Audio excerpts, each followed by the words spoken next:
Wow naman! Oppo Wow. A94. Wow! A94 to, no? Pagbaklas ng back cover, palikit lang siya, mas mabilis baklasin to.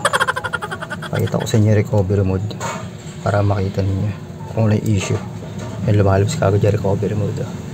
Pag nag-recovery mode yan, papasok sa recovery settings yan. Pakita ko sa inyo kung ano yung mga ganitong issue, kung meron ko yung mga ganitong issue. Oppo A94 model, and don't forget nga pala, follow to, yan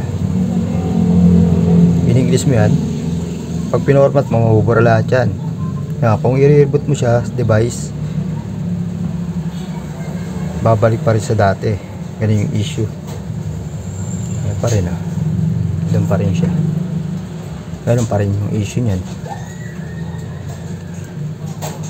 At shorted to dito sa dalawa. Yan ang magiging problema niyan. Ganun pa rin siya.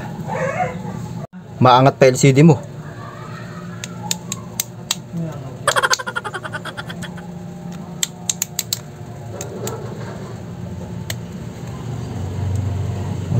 Pagbaklas ng frame, tingnan nyo, wasak.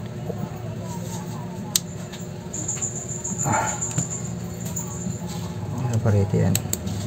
Over dito.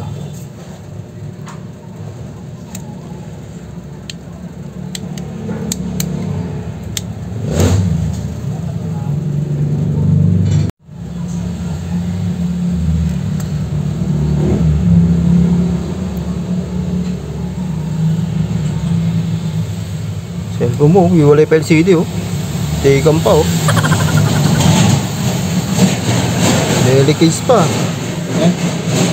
LCD mo nakanganga pa rin. Tinanggal natin yung volume switch nya.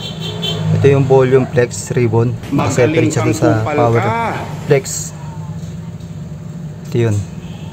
Tingnan natin kung gagana.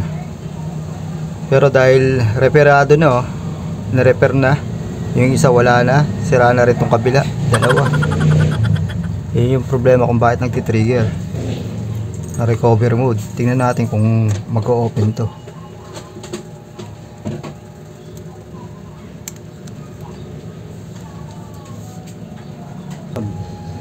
Nag-open na, waiting lang natin.